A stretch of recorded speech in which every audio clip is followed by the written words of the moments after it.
right, ladies and gentlemen, welcome back to Throw a Bash with Shawn and Kenny. I'm Shawn, and this is Kenny. I'm Kenny. All right, we're super excited to be back today and talk about weddings and how to help people maybe host their own event or their own party, whether they can get a professional company like Bash Entertainment or they're just looking for some nuggets to host their own event.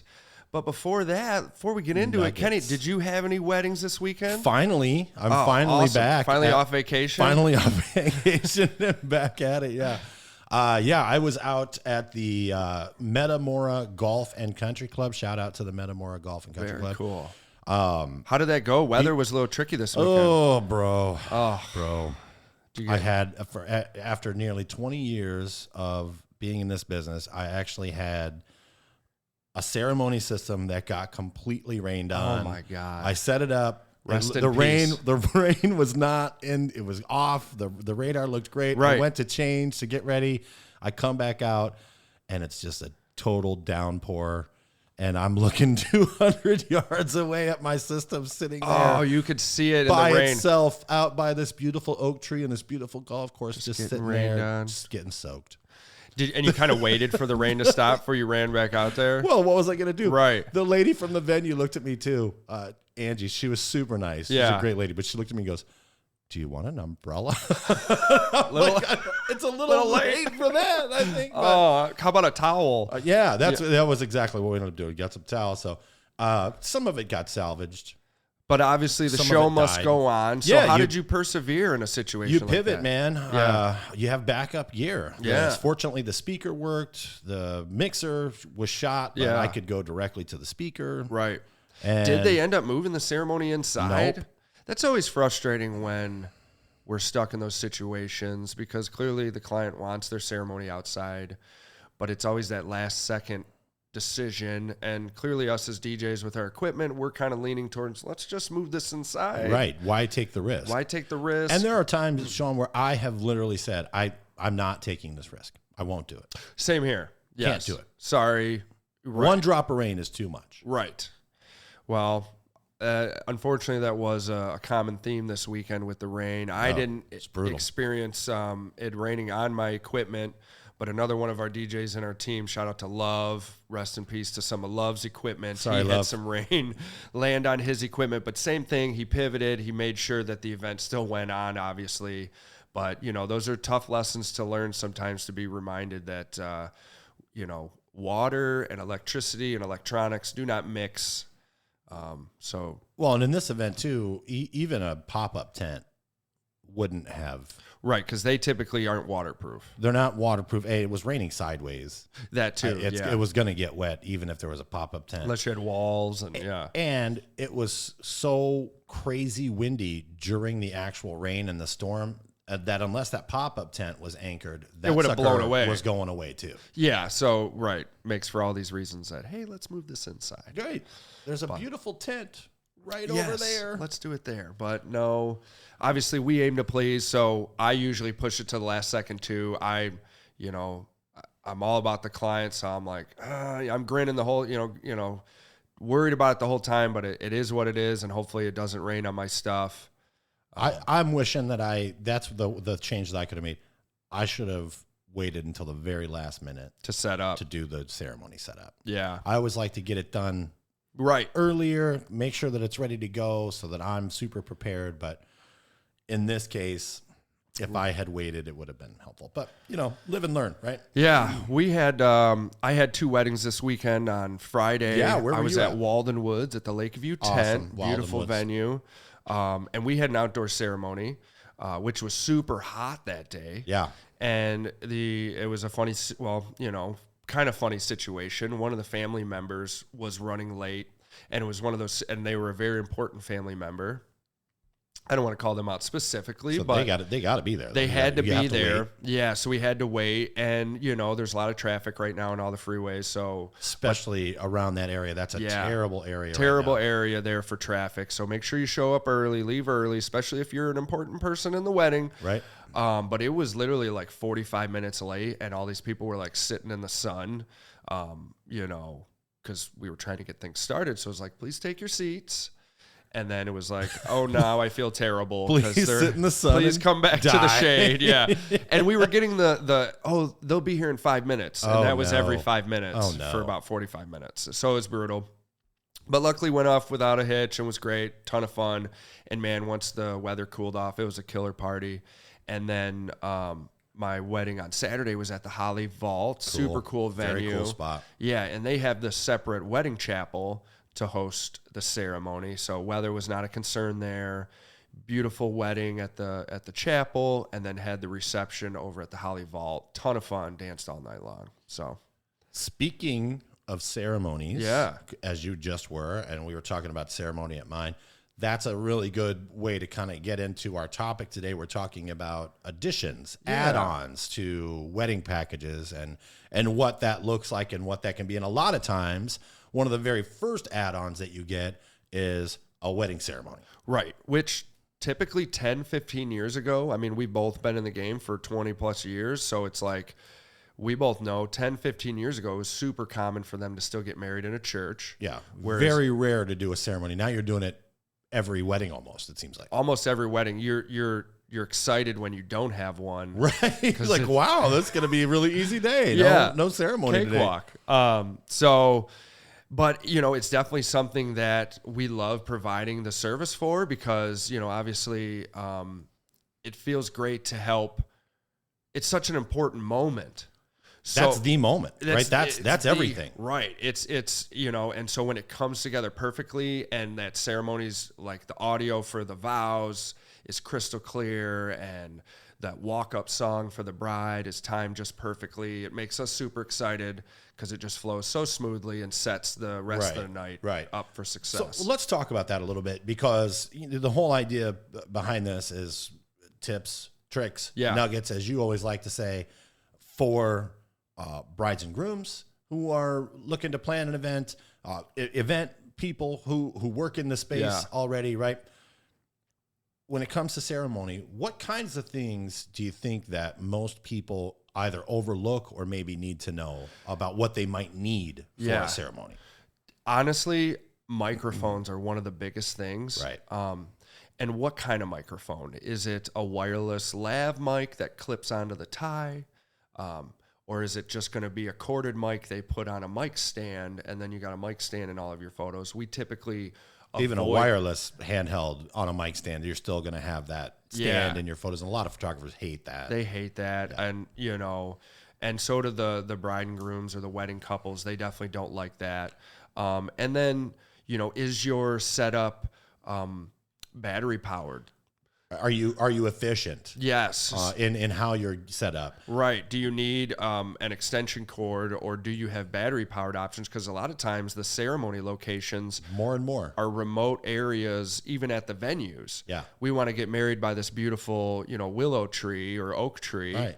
And there's no power. There's no power. There's no outlet by the oak tree. And like Mystic Creek has a really cool ceremony spot. I'm going to be there this weekend. I'm coming up on Saturday. And shout out to all the DJs out there. Mystic Creek, cool ceremony spot, but there is no power there. Learned that the hard way. Yeah, it's tricky. People just assume you got a generator in your back pocket at all times, don't you? The first wedding I did there, I had a ceremony. Never had any clue that there was no power at the ceremony site. The bride never brought it up. Here. In all the meetings, never a clue. Yeah. And then the venue looked at me like, well, just go get a generator. I'm like, we're starting a wedding in an hour. I still have to set all this stuff.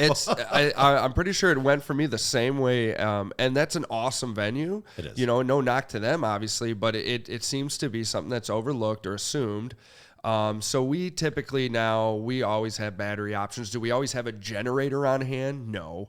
But you don't always need a generator anymore because there's so many cool options for us. That Jackery thing was... battery power. There's a nugget. That worked fantastic for me this weekend. I loved it. Yeah, those things are great. I bought a couple over the Prime sale. It also survived the rain. Yes. Because it's probably built to withstand the elements. Yeah. So that's always good. So make sure your DJ is prepared to handle. Right. Ask ceremony. those questions. What kind of gear do they have? Are they efficient? Some of those things that we're discussing, a lavalier or lapel mic versus a handheld mic. Some of those options, you could probably save a couple of dollars with some companies going with a handheld versus a lavalier mic, or going with just one lavalier mic for the efficient instead of two, one for the efficient and one for the groom. And then hopefully you're also picking up the bride. Right. Or that rare occasion where you're going to mic the bride also, which that body pack has got to go on her. Yes. Make sure you have a white body pack. In advance. Way in advance. The right kind of body pack. It needs to be colored white because obviously the bride's dress is typically white. So it's is that an option that you recommend? Not really. We mic up the efficient and the groom with lavalier mics, and then we'll also have a wireless handheld that can be used in a pinch to maybe hold out. The efficient can hold it towards the bride, because our main goal is, and this is a pet peeve of mine. Anytime I've gone to a wedding as a guest, and it's not a bash DJ, and you can't hear the vows. It's like very frustrating as a guest when you're not hearing the vows, so. And depending on where you're at, that's often the case. Plus, those people aren't professional speakers. They're not trying to project and they're nervous. Speak up. It's a romantic, delicate moment. And a lot of people don't even want to be the center of attention, and all these people are staring at them while they're at one of their most emotional times in their life. So the last thing on their mind is speak from your diaphragm and really speak up so everyone can hear me. Right. Sometimes the officiant does it. I typically brief my officiant also, and I'm like, make sure to still speak up as best you can. Because I don't know if you've done a ceremony. A lot of times they will be, brand new officiant. Because commonly they like to Family, say the friend. joke. I now, by the power invested by me and the internet, I am now pronouncing you husband and wife. So that means they've never done this before. And typically they also don't speak up very well. Right. And it's like, could you speak up? So we try to check all those things and make sure that all those things are headed in the right direction to make for the best ceremony. Point being, there's a lot that goes into a ceremony, and that is something that a lot of times we talked about sticker shock in one of our other episodes. Yeah, there's sometimes a little bit of sticker shock for couples when you're like, hey, this is a hundreds of dollars worth of an option, because it's going to get done right, because there is the necessary equipment involved. And in order to get it done the right way, And speaking of DIY, and I'm totally all for, if you can feel like you want to do something yourself to save money, by all means. And it seems like ceremony is one of those things that people think they can do by themselves. And I'm sure you've gotten this call a week before the wedding. They realize, we just thought we were going to play music from a Bluetooth speaker. Nobody even thought of, we need microphones, so it's always, they think they can do it themselves, and then they realize, or they might have a live musician for their ceremony. We don't need music. We have a live musician, which we provide those as well, but sometimes they'll contract them separately. And then I always ask, well, are they bringing microphones still for the officiant and, to catch your vows? And they're like, no, we need microphones. Well, microphones, you need a speaker to project the microphone value, So a few things get added on there that people sometimes overlook. And I would say that I thought you were going to say, well, you could save yourself some money and do it yourself. No, and I was going to say, don't save yourself the money there. Do not save your money. There. No. Save your money somewhere else. Save your money somewhere else. Pinch pennies in another area. Yes. Cut back on maybe the centerpieces, or, you always see these bags of like candy or something with their name engraved on it that nobody ever takes at the end of the night. There's How much did that cost? Yeah. Still at the end of the night. Agreed. So another area that is really common for us in this day and age is a cocktail area that is separate from the reception area as well. And this is another add-on that you have to take into consideration, because if your cocktail area is in a separate place from your reception area, you're not going to be able to play cocktail music from your reception area. You are going to have a special, smaller system dedicated specifically to that area. Exactly. Another awesome feature that we provide at Bash Entertainment is a wireless Bluetooth enabled speaker potentially where we can link it up to our main system, or have it completely independent with a separate playlist, whether that's a Motown or a Sinatra crooner playlist or whatever playlist you really want for that cocktail. But cocktail is one of my favorite vibes. It's that opportunity for your guests to grab a drink, and it's setting the tone for the evening. And tonight's going to be a party, not just a party, but a bash. And what better way to set that tone than with a cocktail hour speaker, so that they can instantly start feeling like the party's going to start, and then you ramp it back down for dinner. But so many venues do have these interesting cocktail spaces like Tandale Nature Barn. Yes, that's exactly what that's the place I was thinking. Yeah. I can't speak, but that was beautiful cocktail space, and we set up a wireless speaker in there, and we're able to link it with our house sound. So whether they go inside the reception space or head to the cocktail area, it's playing the same music. And then also so that you can make an announcement for guests. See, that's awesome. Yeah. That's really awesome. And that's not possible at every venue to It's link not. to your main system, just because technology, sometimes you can't. There are limitations. Through certain walls and Right. over certain distances and so on. Yeah. But in that space, it's close enough. It's a perfect scenario for that. Perfect scenario. Walden Woods is great for that too. They got a lot of indoor-outdoor spaces that are really easy to link up that you'll hear called like a satellite speaker or just an extra speaker. And it just really helps continue that upbeat vibe, and keep people excited. Right. Cocktail ceremony, those are all awesome. But what about people like the bells and whistles? That's what I always like to call it. People like the flashier, cooler item, especially post-COVID now. Oh, right, absolutely, right. We discussed this in one of our other episodes in Trends. People are throwing bigger parties; they're getting a little bit more elaborate. They want that higher end vibe, right? That big time party vibe. Lots of wow factors. Exactly. So that starts with. For me, I think one of the best places you could spend your money at an add-on is uplighting. Yes. I think uplighting is gorgeous. We have some uplighting in here. That's what the blue lights you see behind us. If you're watching this on YouTube, if you're listening to this on a podcast, you're not going to see the uplighting. They look really cool. They look really cool. They are blue right now. Trust me. Yeah. That's one of my favorite add-ons. I like that because it not only creates a great ambiance while you're doing your cocktail and your dinner and whatnot, but then when open dancing starts, most of ours, all the gear that we have, they're sound activated, they're wireless, so they're clean, they're not in anybody's way, there's no cords running everywhere, and then you can hit that sound button, and man, you got that much more dance floor lighting. Yeah, the colors are ambient changing. lighting, kicking that room's butt. Yes. All night long. I like to tell people that, when weddings that we have uplighting at, it's always just a little funner, man. The lighting adds to the background of your photos.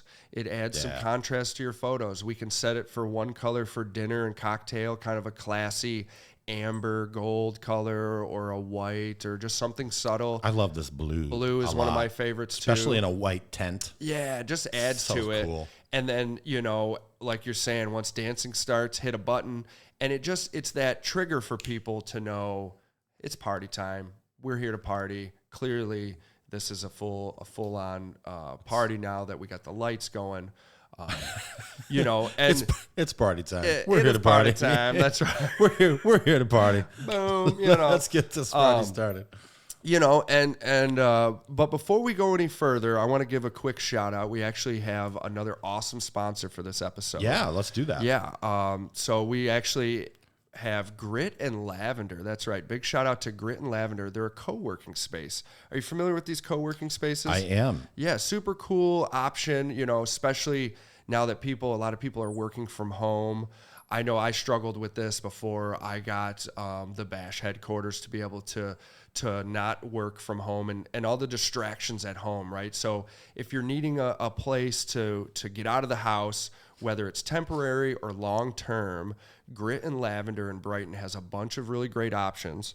So you need to check them out. They are located in downtown Brighton, and they have created a co-working and flexible office space that is welcoming, comfortable, and professional.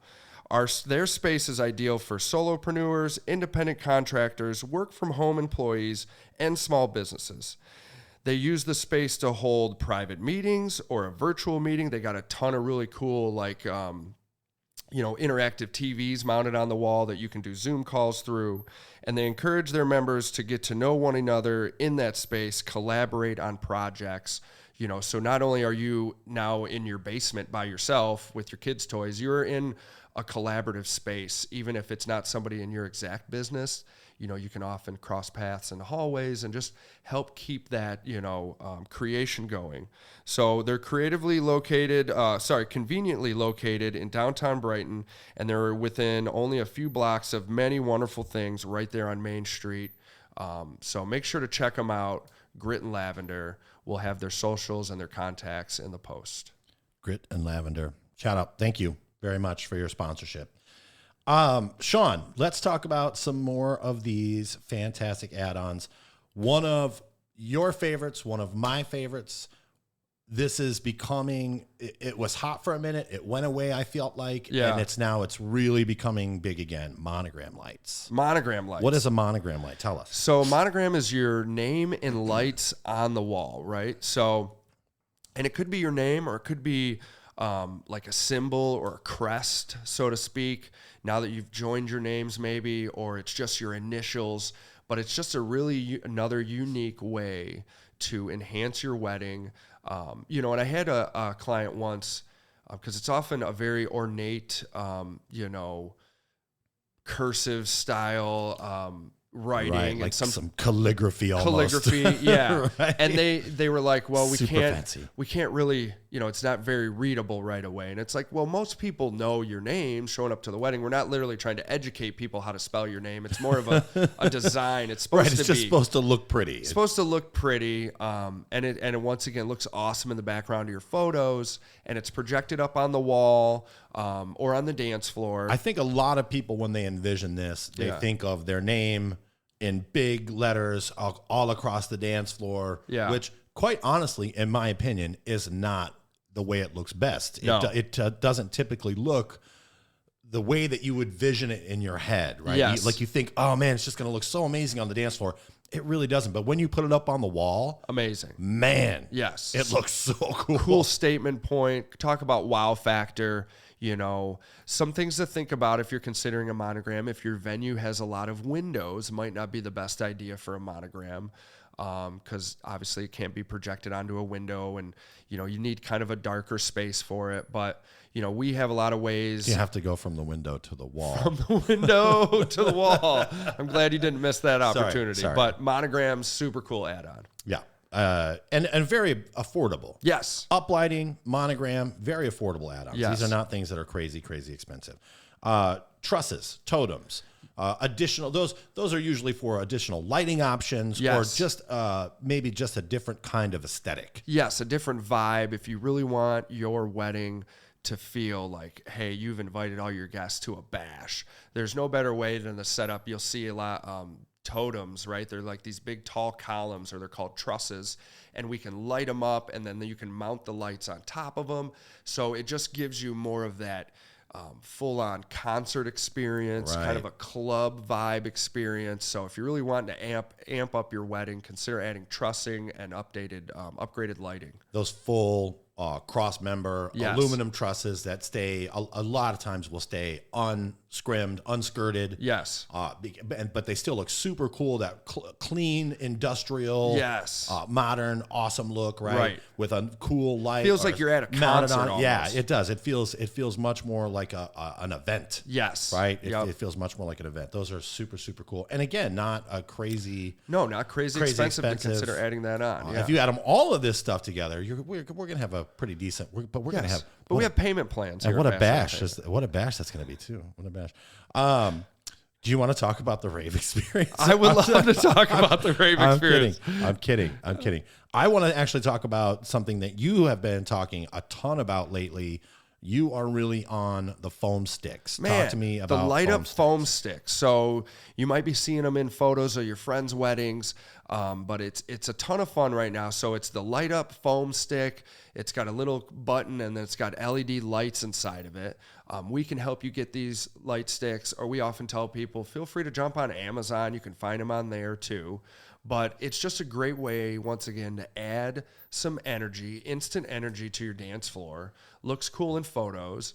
You know, because not everybody's a great dancer, but everybody can wave around a foam stick on the dance floor and they feel like they're part of the action. Well, speaking of rave experience, have you ever been to a club back in the day and the people have like the glow sticks? Yeah. And they're like, you know, right. They're rolling yes, crazy finally, and they got the glow. Feels like I know the motion I'm doing right now is, like there you go. There you go. You got it. We all know that one guy. Yeah. You got it. I love it. But yes, I had no idea that you were really going to bring the rave experience like that. I mean, and to speaking of the rave experience, because I've had several clients ask this, we do have really high-powered black lights that we can bring out, right? And they add a super cool element or aesthetic to that right time of the night. You know, typically 10 o'clock or later. Hey, let's kick on the black lights, bust out the light sticks, and basically throw a rave. Throw on some EDM, and let's get this party into high gear, baby. Yeah. Let's turn the BPMs up to 132. All right. This is another really, really cool one. I don't have much experience with this particular one. Dancing on the Clouds. Explain to us what that is. Another awesome way to enhance your wedding is to have your first dance on a bed of low-lying fog. You've probably seen a photo similar to this if you're your dance floor, your bride and groom are on the dance floor, and the dance floor itself has a low layer of just hanging fog. Yeah. That's kind of dense. Yes, it's kind of dense. And typically the best style is to be a dry ice fog machine. So once again, not all fog machines are created equal. So if you're looking into this, make sure to ask your DJ, is this a low-lying dry ice fog? Or is there just going to be fog all over in the air? Or is it just everywhere at my wedding? So, and it's tricky. There's lots of factors that you have to consider. Literally, the AC system in the room needs to be turned off. If there's fans, you need to turn those off. If there's windows, those need to be closed. If you're having an outdoor, why is that? So the wind will come in and literally blow that fog away, and you will not get the effect you're looking for. Right. So some weddings you literally can't do it unless you maybe, rent 4 fog machines and you're just over pumping. Like if you have an outdoor wedding under a tent with no tent walls, it's going to be really tricky. Because you're not getting clouds to dance on. No, it's going to be really tricky. You're getting clouds that are moving through very, very fast. Yes, fast front. So, and we'll help you to understand some of those obstacles and if it's a right fit for you. So that brings me to another really cool option that has gained a lot of popularity over the last 10 years or so, cold sparks. Yeah, super cool. The cold sparks are the indoor sparklers that shoot up. It's like a sparkler fountain firework that you'd see on 4th of July. Yes. Only it's not combustion, or it's cold, so it's not, there's no it's not a pyrotechnic technically. It's not, and that's what's taken it a little bit of time to catch on, because clearly there's safety concerns for people, but they're called cold sparks. You can literally put your hand right over them and you will not burn yourself at all. So they're safe to be done indoors. Is totally safe. Once again though, we do always make sure to check with the venue, because you would never want to add on one of these enhancements, not check with your venue, and then all of a sudden mid first dance, the venue's shutting you down because they don't approve them. Right. So make sure you vet those things out, because some venues, they just put a harsh no on them for whatever reason. And your DJ, if they're worth their salt, they're going to know this ahead of time, all this information, and they're going to be able to help guide you through adding cold sparks to your event. There are so many other things that we can talk about. Let's just touch on a few of them before we have to go, because we are, as we like to say, we're up against it. Yes. Backdrops. We brought some of these up in our other episode on trends. Yes. Backdrops, neon signs, marquee lights. There's so many cool things that are becoming great new trends that are add-ons as well. The most popular thing that we experience, and this is actually how I got to know you, which I'm going to tell this story in another episode. Yeah. Photo booths, baby. Photo booths. That's Huge. like the number one add-on. It really is. It definitely is. And we have all kinds of awesome photo booths.